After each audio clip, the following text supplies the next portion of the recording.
He called himself Zodiac. He taunted the press, mocked the police, and claimed to have killed as many as 37 people.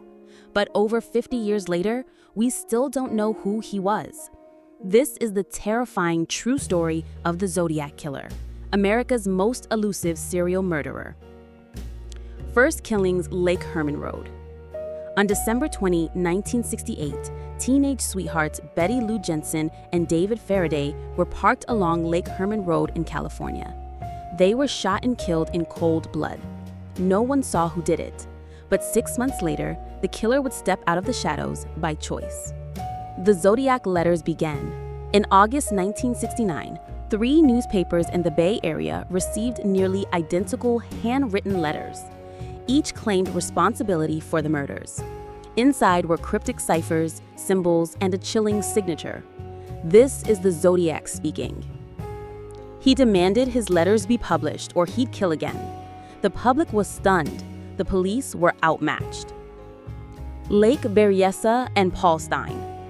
On September 27, 1969, Zodiac struck again, this time in broad daylight at Lake Berryessa. He wore a black hood with a crosshair symbol.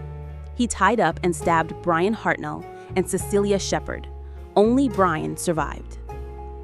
Just 2 weeks later, he shot and killed taxi driver Paul Stine in San Francisco. Zodiac even mailed a piece of Stine's bloody shirt to prove he did it. The ciphers and taunts. Zodiac sent over 24 letters filled with riddles, puzzles, and threats. One of the ciphers was only solved in 2020, over 50 years later. Some letters bragged about his kills. Others mocked the investigators. He claimed 37 victims, though only 5 are officially confirmed. Suspects and theories. Over the years, dozens of suspects emerged. Arthur Leigh Allen was the most famous, but DNA and evidence never linked him definitively. In 2021, a group called the Casebreakers claimed the killer was Gary Poste, but the FBI still considers the case open. The truth? No one knows for sure. Legacy. The Zodiac Killer forever changed American crime culture. He inspired movies, books, conspiracy theories, and even copycats. What makes him so terrifying isn't just the killings. It's the fact that he may still be out there, watching, waiting, and smiling at every failed attempt to catch him.